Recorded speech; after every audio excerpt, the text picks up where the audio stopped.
Good afternoon, and thank you for joining us for River Hero Homes webinar about sustainable landscaping and composting at home. My name is Justin Doyle, and I'm the James River Association's Director of Community Conservation. I will be your moderator for the duration of the webinar, and I want to extend a special thank you to Altria and DuPont Clear Into the Future for supporting our River Hero Homes program and making this webinar possible. Over the course of the next 45 minutes or so, you will learn about the James River Association's River Hero Homes program, as well as how to sustainably landscape and compost at home. I will provide a brief overview of our River Hero Homes program, then turn things over to our special guests, Cassie Cordova of James City County and Ryan Duckett of the Virginia Composting Council. Your questions are appreciated. Please submit them via the Zoom chat feature, and we will do our best to answer them at the end of the webinar. All right, let's get started. As many of you know, every time it rains, fertilizers, pesticides, herbicides, and bacteria from pet waste are carried into local waterways and ultimately the James River by stormwater runoff. This is stormwater pollution, and stormwater pollution adversely impacts the health of the James River, and reducing it is a focal point of our River Hero Homes program.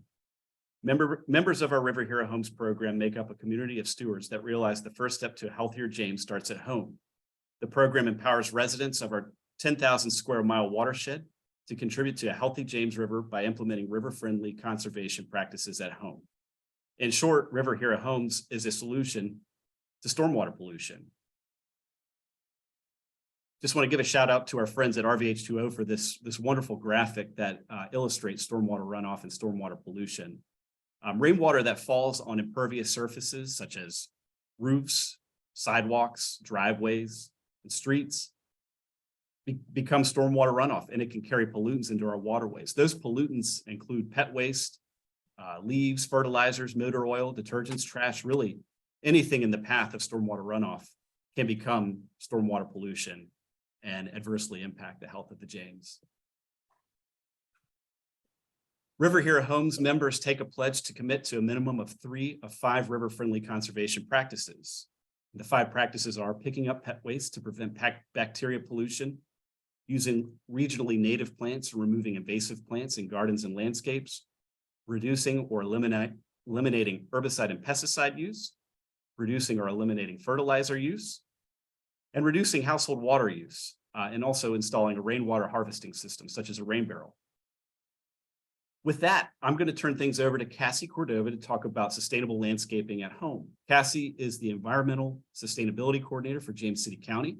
She completed her undergraduate studies at the University of Florida and earned a master's in global sustainability from the University of South Florida. Before joining James City County, she worked on various projects, including co-founding a nonprofit to address sea level rise in Florida, establishing the first small-scale commercial anaerobic biodigester in Florida, a fellowship at the UIC Institute on Sustainability and Energy, and working at CREST, the Center for Responsible Travel in Washington, D.C. At her role in James City County, she serves as the energy manager for the county, as well as the staff liaison to the Clean County Commission, which leads various environmental programs and events. Cassie, thank you so much for joining us today, and take it away.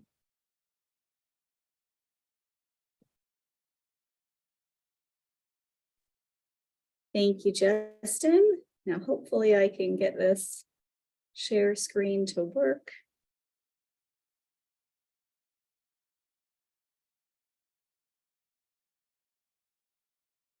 Okay, are you all seeing a PowerPoint? It looks great. Okay, excellent. Well, thank you for that introduction. Again, my name is Cassie Cordova. I'm the Environmental Sustainability Coordinator for James City County. And today I'm going to discuss several things, that kind of already mentioned, but sustainable landscaping. So we're going to focus mainly on how you can at home have a more sustainable yard. All right, so I like to talk about the history of the lawn. So I like this meme you may have seen somewhere online, but it says, "Are you still dressed like this? Then why does your yard still look like this?" So lawns kind of came about historically in the Middle Ages, where farmers, that's where their livestock grazed. But then as time progressed, It also became a form of defense, right? So you could, it's easier to see people coming if you have a cleared landing as opposed to trees. Then eventually it kind of morphed into a status symbol, basically showing like, I have so much land, I don't even need to plant anything right here. This is just for recreation and beauty, beautification. And so as the English, spread through the colonies, this came with them, and that we can thank Thomas Jefferson and George Washington. They started with their lawns, and it kind of caught on. Currently, it's estimated that lawns take up 2% of the total area in the United States, which is equal to about the size of the state of Georgia. It's considered the largest irrigated agricultural crop. I put crop in quotation marks because it doesn't have a function as far as growing resources. And Americans do spend upwards of $40 billion a year for this space that's largely just aesthetic or recreational. So we encourage everybody to shrink their lawn. And there's several reasons why you would want to shrink your lawn. Some of them a little more surprising than others. But of course, with less lawn, that would be less water to water that lawn. So there's different statistics, but we believe anywhere from 30 to 60% of all of our direct water that we use is used for watering lawns. Obviously, that's much higher in the summer than the winter. But also your yards produce yard waste. So your grass clippings can be upwards of 600 to 800 pounds that you may have to pay to dispose of. And then with less lawn space, you're going to be able to reduce your pesticides, your herbicides, and your fertilizers. You're also going to have less lawn to mow. Therefore, you're going to have less air and noise pollution from your lawnmower. And then when you have less lawn and you leave more space for other things such as flowers and plants, you can enhance your biodiversity, more pollinator friendly options. And then a great one that people don't think about is it can actually increase your property value. So if you were to put your home on the market, it is actually attractive to buyers to have a more low maintenance lawn, less particularly certain buyers, that aren't interested in caring for their lawn, then that would attract them and could increase your property value. Okay, so the next question would be, how do we reduce our lawn? So you want to make a plan, evaluating your lawn, kind of like a blueprint. You want to consider different options, your shapes, the functions, the slopes, where the sunlight hits. And then you're going to choose your least functional space of your lawn. And that's what we would recommend, replacing your grass with something else. And also areas that might be harder to mow. So some smaller areas, or maybe areas near some trees. We always recommend before doing any digging, you want to check with your local utility company, make sure you're not going to dig it into anything. And then there's different replacement options. I've got listed here. So different types of trees, vegetable gardens, ground covers. So you can see this picture here. That's actually mint. Clover is another one that's very popular. Different shrubs, drought tolerant landscaping, and mulch-all options. And of course, you want to consider native plants with whatever option you're going with, whether that be a tree or a ground cover.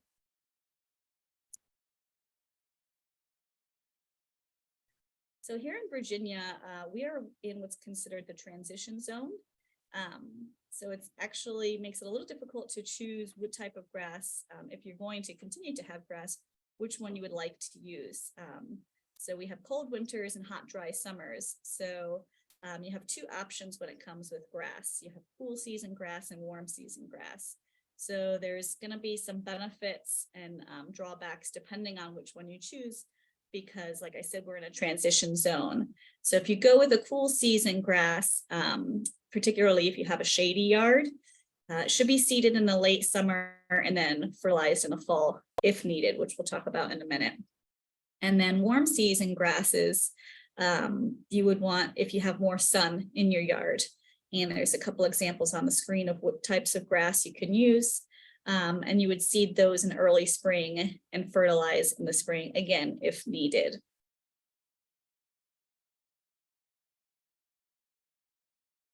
So hopefully everybody on this webinar is familiar with askhrgreen.org. So askhrgreen.org is the education outreach component of the HRPDC, which is the Hampton Roads Planning Commission District. So askhrgreen.org is a really great website with tons of resources about all things sustainability. And all of the localities in the Hampton Roads, we meet monthly and share all of our ideas as far as sustainable landscaping, recycling, beautification, litter. So I always want to direct people to that website. And there's, if you go on the resource center, and you'll find a section specifically for yards and lawns. But this is just one graphic I pulled, but there's many other graphics and other tools and quizzes. But here you can see they've given you the top 6 tips to prep for your lawn. So, and one we'll talk about a little bit more is we want to test your soil. A lot of people, when they go and it's time to prep their lawn, they'll go and they'll buy the seeds and they'll buy whatever, and they'll just go ahead and fertilize it. But you may be over fertilizing because if you don't test your soil, you don't know what nutrients you already have. And if you're over fertilizing, you're causing excess runoff for no reason, but you're also costing yourself money by buying that fertilizer. So we definitely recommend for everybody, soil test kits are very inexpensive. And there are some programs where at James City County, in particular, we have what's our Turf Love program, where we are able to provide those at no cost to citizens. And then number 2, plant more plants. As I mentioned before, we want to reduce the grass that we're planting and have more space for plants. Mulch. So mulch is a great option because it keeps all of the moisture in the soil. So therefore less water that you'd have to use from your sprinklers or hoses. And seed only the bare spots. So if you already have your grass, you don't necessarily need to put seeds everywhere. And then water wisely. Mentioned a rain barrel, so that would be optimal if you can collect your own rainwater. But there's also things called rain gauges that are also very inexpensive. You can place those in your yard, and it'll show you how much through the rain that has fallen you may not need to water your lawn that month or that week. So you can track to make sure, again, if the lawn doesn't need the water, then you can save that resource and again save yourself some money. And then number 6, we want to clean up our leaves and yard debris. Should be a little asterisk there. We do encourage leaving. If you're able to leave your leaves and your lawn and your mowing clippings directly on the lawn, that's a great thing because that keeps the keeps the nutrients there. However, if depending on the way your yard is set up, if those are going to blow into a storm drain, we don't want that. So depending on your land and your space, if you are going to clean up your yard debris, we definitely do not want you raking or blowing them directly into the storm drains, because those storm drains will get clogged. And that is not something we want. All right, so mowing. I know it can be tempting when you're going out there, particularly in the hot Virginia summer, to cut that grass as short as possible to try and stretch it 2 or 3 weeks before you have to cut it again. But if you look at this graphic here on the bottom, my bottom right, when you do that, when you cut the grass so low, it actually doesn't enable the roots to grow. And if the roots aren't growing, then your grass is going to be less full. It's not going to be able to absorb as many nutrients. So you're going to have to use more fertilizer. And then shorter roots aren't going to be able to prevent any erosion. So the optimal, we want to keep our grass at least 2 inches, but somewhere between 2 and 3.5 inches. And it's actually going to give your lawn a more full look. And then another surprising fact I like to throw out there is people don't realize how much air pollution is caused by gas lawnmowers. It is estimated 5% of the total air pollution is from just lawnmowers. So we definitely encourage using an electric or a battery operated mower. And again, reducing the size of that lawn would reduce how much air pollution you'd be contributing. And then again, as I mentioned, we want to make sure that those clippings aren't going to be either blown or raked into the storm drain. We want to either let them lie or collect them and dispose of them, compost them ideally, which I'm sure will be mentioned later.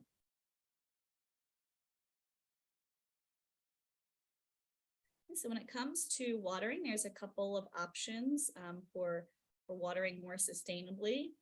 One is when you're making that plan that we talked about, you want to group your plants together by their water needs.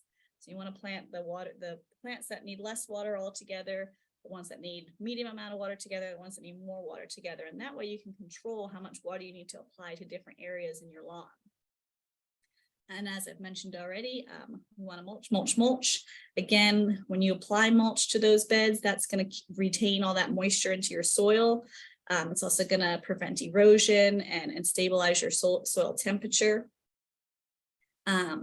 Building a rain barrel, which we, James City County, we work with River Hero with some rain barrel workshops, and I know they always sell out super quickly. So that's a great idea, and we encourage either for people to. There's a lot of great YouTube videos out there for a DIY rain barrel, or you can purchase ones that are already assembled. And then sprinkling smartly. So again, like I mentioned, we don't want to overwater if we don't need to. So we want to irrigate only as needed. For James City County, we estimate that 25% of all of our water is used for irrigation, and we see trends much higher than that during the winter period. During the summer period. So fertilizing, again, as I mentioned, we want to test that soil. If it doesn't need it, then why do it? There are some organic alternatives, and by organic, we mean not like organically grown, we mean organic as in not synthesized. So you can look at those options. There are some slow release fertilizers, and that way they're not inundating the soil with so much fertilizer at one time. And then you want to make sure when you go to apply that fertilizer, you want to check your weather. Because if you go out and you apply all that fertilizer and then it rains that next day, 90% of that's going to get washed away and go right into the waterways. So very important to check the weather forecast. And then when you are applying that fertilizer, if it's little pellets or whatever it is, and some of it gets on your driveway or your road, you want to make sure that you're kind of sweeping that back onto the grass, we don't want it to stay on the hard surface, because again, if it's on the hard surface, the wind and the rain is going to get that right into the storm drains, which we don't want that. And I'm, as mentioned in my bio, I'm from Florida, so we have a real problem with fertilizing in Florida. Now, mostly this is in our agriculture. Like we have a lot of sugar farms, and we're having a lot of these algae bloom breakouts because of so much of the fertilizer running off getting into our waterways. So it's definitely a real issue, and we want to address it. And these are some tips that we can use to make sure we're not over fertilizing. And we always want to be mindful of our little critters. So these are a couple of options that you can install. So we want to reduce our nighttime light pollution. So you can either turn off your outdoor lights or install motion sensors. You can also replace your white with yellow or amber LEDs. That's more or less intrusive to the animals. This is something I learned when I put together this presentation the first time. But these inexpensive window well covers. So like I said, in Florida, we don't have basements, so we don't have this issue. But these window wells, what happens is little animals like frogs or grasshoppers or little things, they hop in and then they can't get out. So there's these little covers that you can put to keep the little critters from getting trapped. And then underneath your trees, that's where a lot of caterpillars, they build their little cocoons in the trees, and then they fall. And so we try to encourage people to kind of leave the base of near their trees undisturbed as much as possible. And we'll kind of leave the leaves there and let the bugs do what they want to do. Can also get out, install a clean bird bath, maintain that so it's nice and clean. So the birds have somewhere to rest. This picture here is a little bee house. If you don't have as much space for the pollinator garden, you can get a little bee house for them.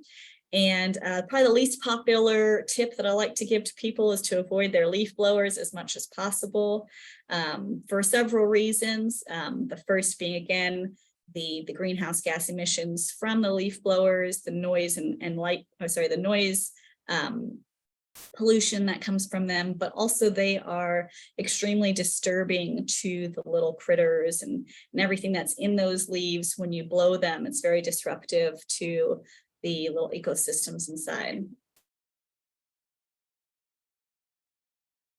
And as mentioned, we want to focus on native plants whenever possible. There's several benefits to that. Obviously, the native plants, they've evolved with the climate. So the water, the rainfall, the temperature, the sunlight, they're all designed perfectly to go with what you have in your yard. And again, this is I can share this link, but this is a little pamphlet put together from Ask HR Green. It's a very comprehensive list of all the different types of native plants that would be very specific to Hampton Roads, not just Virginia as a whole. And these are some of the resources. I'll be sharing my slide deck with River Heroes, and I'm sure they can share it with you all. But these are some great organizations that you can go on to find resources about pollination. I mentioned our Turf Love program for anybody in James City County. And that is all I have. Thank you for that thorough overview, Cassie. That was wonderful. And this is a reminder to submit any questions you may have via the Zoom chat feature, and we will do our best to answer them at the end of this webinar. Next up, we have Ryan Duckett, president of the Virginia Composting Council. Ryan is a practicing engineer for Geosyntech Consultants and an avid proponent of environmental stewardship based out of Richmond, Virginia.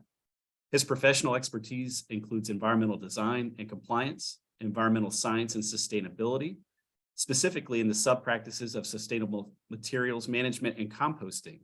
He currently serves as a director of the Solid Waste Association of North America Old Dominion chapter and as president of the Virginia Composting Council, an affiliate of the U.S. Composting Council. Through the organization and in his personal life, Ryan furthers the practice of organics composting, including at the backyard, community, and industrial scales in Virginia and beyond. In his spare time, he enjoys trail running, camping, backpacking, paddling, and working on sustainable horticultural and landscaping practices in his backyard and local community garden plot, where he practices pesticide-free, herbicide-free, regenerative gardening. I love that. Thank you for joining us, Ryan, and please take it away.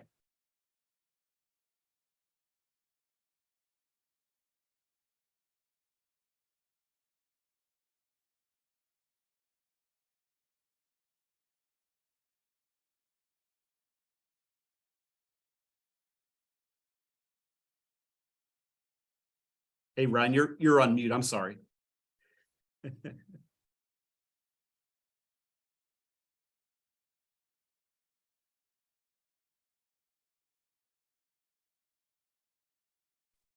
All right, I found the mute button. All right.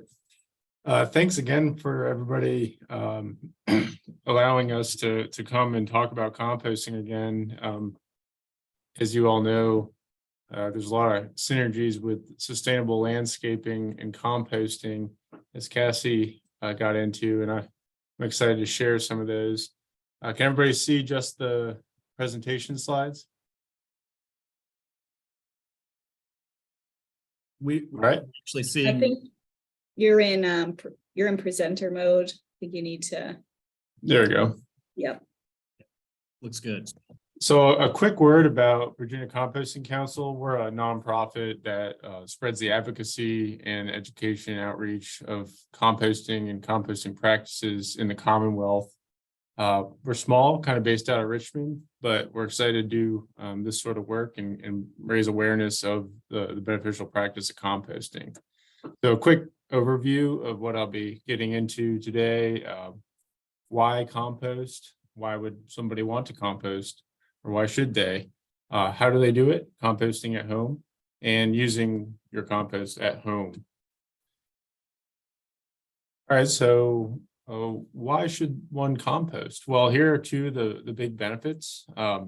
There's a multitude of smaller and more finessed benefits, but these are kind of the two big buckets. So by composting, you're going to reduce your solid waste generation and disposal. It's a very easy way to discard leaves, yard waste, garden trimmings, and kitchen scraps in the comfort of your own home. And by doing so, you avoid the potent release of methane emissions in landfills. So when you compost, you process through oxygen-rich environment rather than a oxygen deficit environment like in landfills. That results in less emissions of methane that have a significant greenhouse gas impact per molecule compared to other compounds. And secondly, the practice of compost, and what I'll certainly focus on today, is that it's a sustainable alternative to traditional fertilizers, a regenerative soil management method, and it helps retain water and retain nutrients and inject nutrients into the soil in a slow release method. So one thing I really liked is, of the 5 tips flashed up on the screen at the beginning of the presentation, the last 3 are very in tune with the benefits of composting. So reducing herbicide and pesticide use, reducing fertilizer use, and then conserving water. The other thing that a lot of folks don't realize about compost is that it's not just a soil amendment or an enhancement. It really is a biological and ecological enhancer in the soil. And I think the International Compost Awareness Week poster from a few weeks ago kind of tells it all. You know, there's this very interconnected food web within our soils. And when we neglect to reinvest the organic material in the soil, the food web isn't as strong and interconnected and beneficial to the plant life that grows in it. And so this is a good way to look at all the little critters, bacteria, nematodes, invertebrates, macroinvertebrates, and then of course the little guys we see on skirting around the surface all depend on this food web that benefits from composting. This is the James River Association, so I really wanted to dive into what's the connection with fertilizer and runoff. Well, compost is a slow nutrient release, and those nutrients primarily for the farmers out there are nitrogen, phosphorus, and potassium. You get these with liquid traditional fertilizers, but you get them with compost in a much more sustainable manner in which they won't wash away. Essentially, compost is a substitute for traditional fertilizers, and the runoff of excess nutrients is reduced, staying out of our waterways and also enhancing the soil so that we don't really need as much pesticide and herbicide usage as well. So you can kind of see the diagram. There's a lot of runoff in our agricultural space, but also in residents' homes and neighborhoods like yours. And that excess of nutrients in our waterways like the James can result in algal blooms and non-functional aquatic life in the rivers and lakes. So how do you make it? Well, I really wanted to dwell on this topic because I think people have a lot of questions. We were exhibiting at Dominion River Rock this past weekend, and we got a lot of questions about the ins and outs of composting at home and in the backyard, and how you can do it and how you can do it better. So to start out, I kind of grouped things into these 3 categories. You got your bin and container kind of purchase system that you can buy at your local hardware store. On one side, you got piles and heaps that are a little bit simpler or do it yourself on the right side. And then increasingly critical to the compost equation is the trusty food scrap pail that you keep in your kitchen. So you can, efficiently collect your kitchen waste and add that to your compost in addition to your yard waste, garden trimmings, leaves, and other stuff that's generated out in the yard. I'm not going to dwell too much in on the process of composting, but a quick kind of rule of thumb for composting waste, whatever it might be. If it grows, it goes. If it goes in the bin, as long as it grows at some point in its life cycle. So that would be, everything from wood and vegetables, fruits, to certain kinds of miscellaneous materials like waxes that, bees created, or certain types of rubbers and other flora-based material. Now, I excluded meat from that, and I'll get to that in a little bit, but industrial composting processes can take additional materials such as meats, but I generally don't recommend it for backyard composting. So what's the kind of base rule when you want to start a backyard composter and start the practice yourself? Well, I think it's absolutely critical to build and buy to suit your needs. It's not a one-size-fits-all system. Unfortunately, there's a lot of different methods and styles and techniques to composting. And perhaps one of the most common is kind of the build your own 2-bin system. At the end of the day, the number one thing to keep in mind when you design your compost bin or compost pile is you want to keep out unwanted critters, particularly rodents and certain flies and that sort of thing, depending on where you are.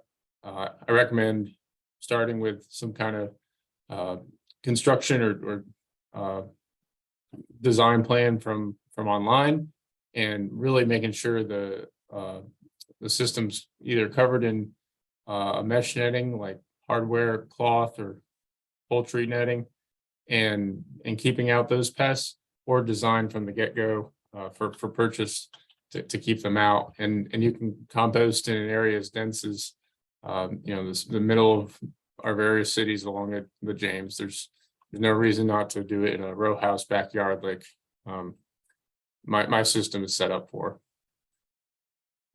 So just for practicality purposes, most of the pictures you'll see are from my experiments with composting over the years, and many are from my backyard.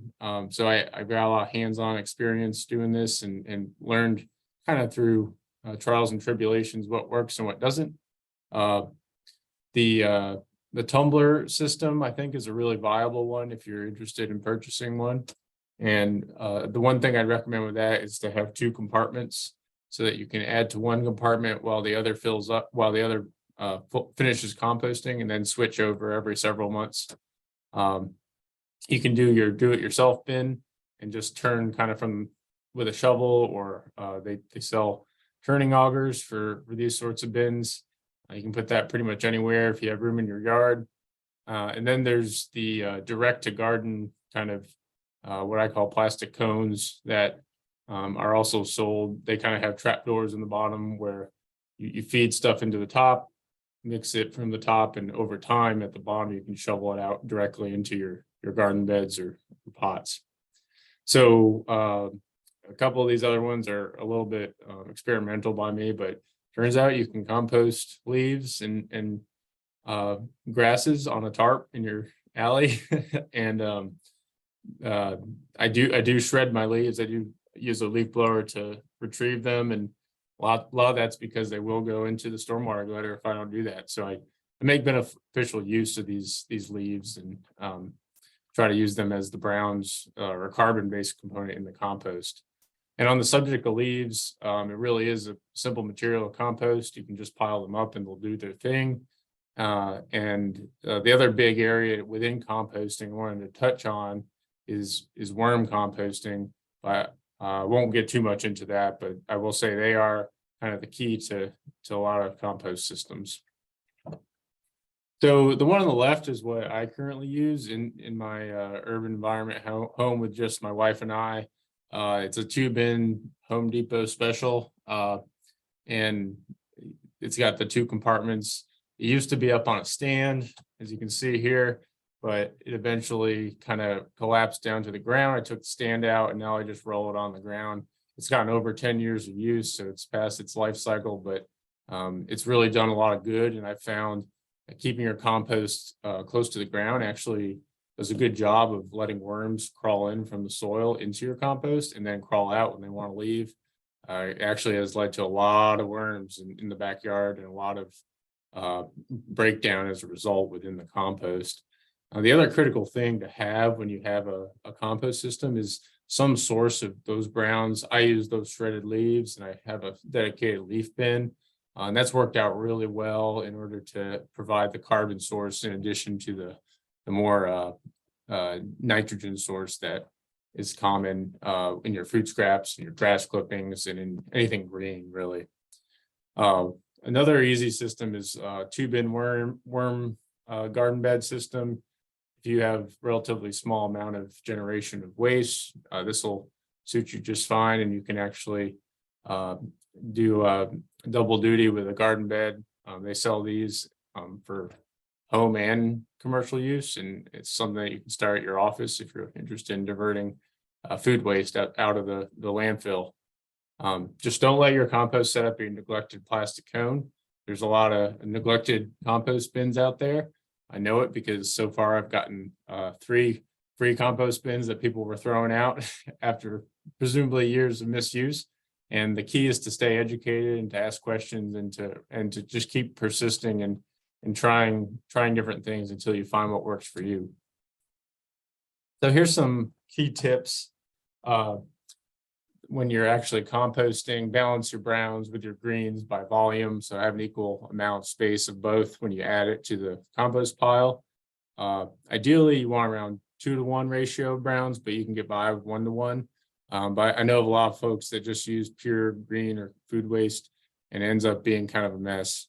You really want those browns for bulking and for that carbon source. Turn your compost bin or pile regularly. You got to mix and aerate it. It is an oxygen-rich process, and it'll work better and smell less the more you do it. Shouldn't smell at all if you do it enough. I turn mine about once a week. Again, avoid meat and dairy products. Those break down really fast. They're extremely high in nitrogen and other degradable materials that kind of cause a lot of issues. So you can just avoid putting those in your home compost bin, and if you want to, send those to an industrial or commercial process that can handle that kind of material. As far as moisture, you want to keep your pile a little bit moist, like a damp sponge, not too wet, not too dry. That's a pretty important piece because all the bacteria and insects really like a little bit of moisture in there. And also, final tip is keep 2 piles, one active to add to, and one that keeps cooking until it matures. And so that way you never have a mixture of uncomposted waste and compost. You always have clear delineation between the 2 batches that you're cooking at any one time. And this is kind of a little quick diagram of the 5 things that are most important to making compost. As I said, a lot of folks get frustrated and just find they don't have the time for their own backyard bin. But I really encourage you to at least start with some simple approaches to composting. I've got a few examples here. The number one I would say is just straight up composting your leaves. I do shred mine, and that lets them break down about twice as fast as full leaves. And they create nice, rich, humic material that's great to add to the lawn just for structure. And it really helps breed worms that further benefit the lawn. I don't use any fertilizers or liming on my soil. All my leaf compost goes on the lawn in addition to the food scrap compost. Another idea is to have a lasagna style compost. This is just another example of my second bin. It's mostly for garden trimmings. I try to put all the green weeds and kind of leaf trimmings that I create in landscaping my yard into that, along with some leaf layers. If you keep layering the browns and the greens over time, it'll compost on its own. And you can see it's small enough, it gets plenty of oxygen without much turning. At the end of the day, the compost finishes at the bottom, and you can just shovel it out little by little and mix it into your garden beds. Finally, the easiest way to compost is to do it the way nature has done it for millennia. Just rake your leaves into the woods and leave them. You can leave them in a pile, you can leave them in a mat, but they'll break down and they'll create the habitat for the critters just naturally. You can even mix in your yard trimmings and your food scraps into the leaves and leave it outside. And if you're fortunate enough to have a wooded area in your yard, I know a lot of folks who do that find that's the easiest way. Finally, some other tips. So I recommend size reducing as much as you can. Again, I use a reverse leaf blower to shred leaves, but ripping up kind of paper, cardboard, other materials that kind of come large in size. This is a couple corn stalks that I broke down to make sure it composts well.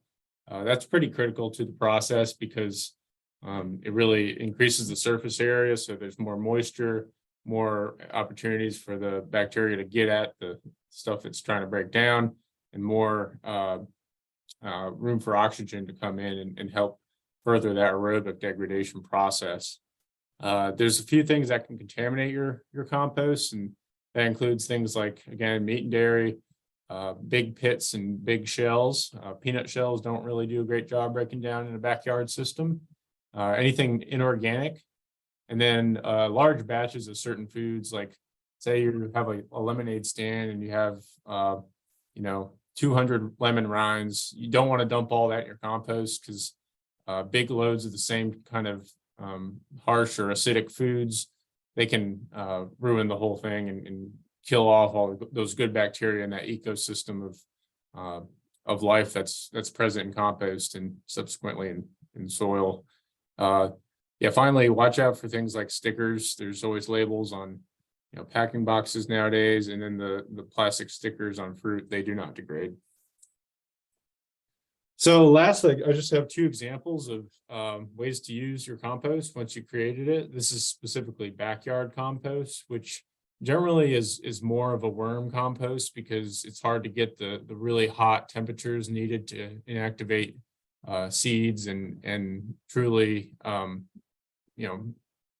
degrade the material quickly and efficiently. You end up using a lot of worms, and you can even purchase worms commercially. There's a couple like Red Wiggler's Farm in the Virginia area. But anyway, this material is perfect for anything in your garden beds, around the roots of plants. It's good for your landscape bushes, trees, and also as a liquid extract. You can use the liquids in finished compost directly in your pots or your garden beds in lieu of the bulk material. You can see here I put the compost on the lawn for a day or two. It looks kind of like a mess, but it breaks down pretty quickly, and over time the lawn's built up layers of fluffy soil where there was once kind of hard clay and city soil, as you can imagine, being in the city of Richmond. Compost creates great plant vegetables. You don't have to really worry about the ratios of NPK when it's contained in a garden bed like this.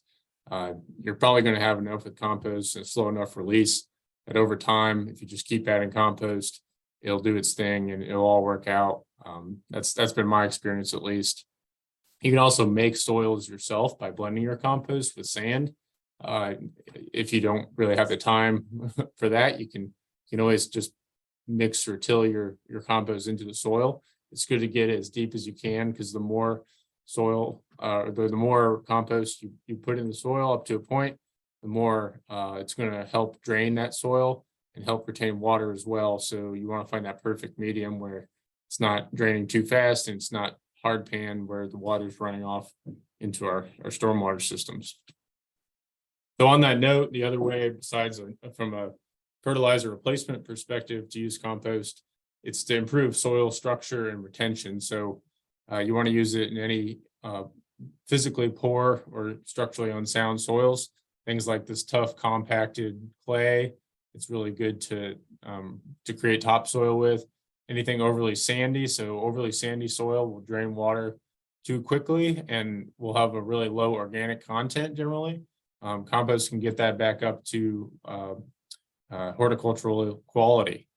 You can see the difference here. The good soil structure has roots and is kind of in those little clusters and balls.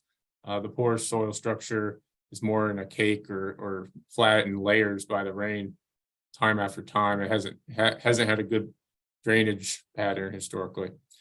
And finally, just simply by enhancing the livelihood and strength of plants and their root systems that hold the soils in place, you can reduce erosion of sediment and soil into the waterways. That in itself is valuable from a soil structure standpoint, and it's a natural way to do it rather than building extensive concrete structures to help control our stormwater and retain our embankments and that sort of thing. So good way to improve your soil quality and quantity. So that's all I got. Here's my contact information, and I appreciate everybody's time and open to questions now, I think.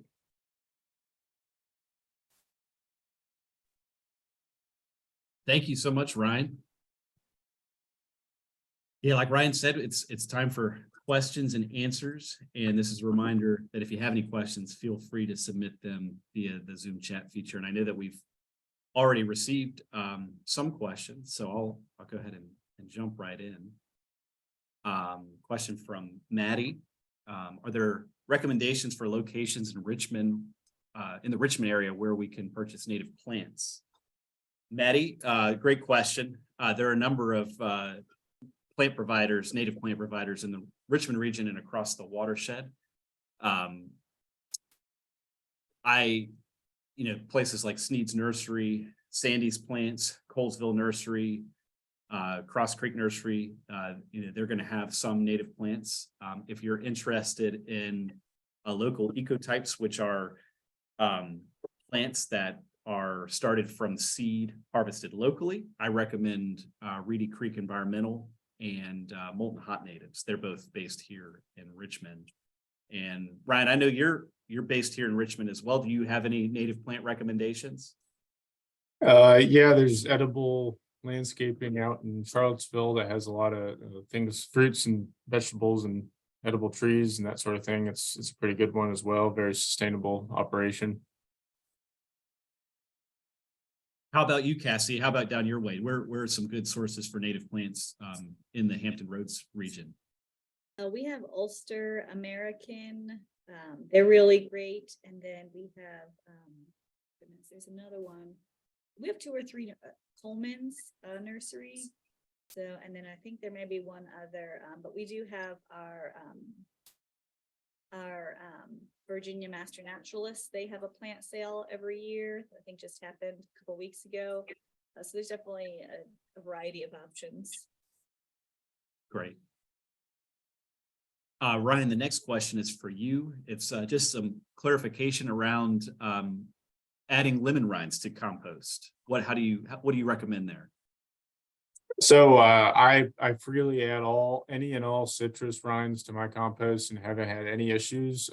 I think somebody said it on the nose. It's only an issue in abundance. So if you have, say, more than like 20 or 30 of them and you're adding them to a little pile, that might be an issue.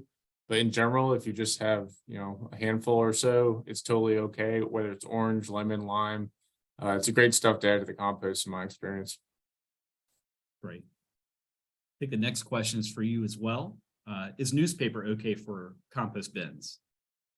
Yeah, so my general thought, and I think the general consensus is yes. There's folks that have concerns about the contents of ink in certain papers when they're composting those things. Really, the only thing that people say to avoid as far as papers go is magazine print, which is very dense and has a special kind of laminate on it. You don't want to compost that, but newspapers, cardboard, paperboard, generally okay. I would say if you can recycle that stuff, that's probably what you want to do if you have an easy recycling program. But if you don't have that, or if you have kind of soiled napkins, I really like the craft brown paper. to compost. That stuff breaks down really quick. It's really basic stuff without much or any print. And newspaper's kind of in the same vein. It's not very dense compared to, you know, those photo papers. Great. And then we have a question from Emily Cruz. The question is, would there be a similar list for the Richmond area? And Emily, wondering if you can clarify which list you are referring to.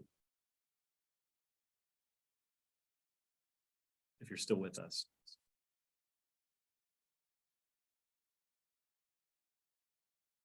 I think she might have left, Justin. Sorry about that.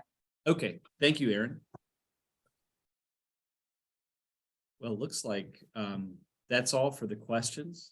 And so that'll conclude our webinar this afternoon. Thanks again to Altria and DuPont Clear into the Future for making it possible. Thank you, Cassie and Ryan, for sharing your expertise with us. And thank you to my colleagues, Aaron Hillard and Angie Williams, for helping to facilitate this webinar. Please visit thejamesriver.org for information about how the James River Association protects and restores the health of the James and also connects people to it.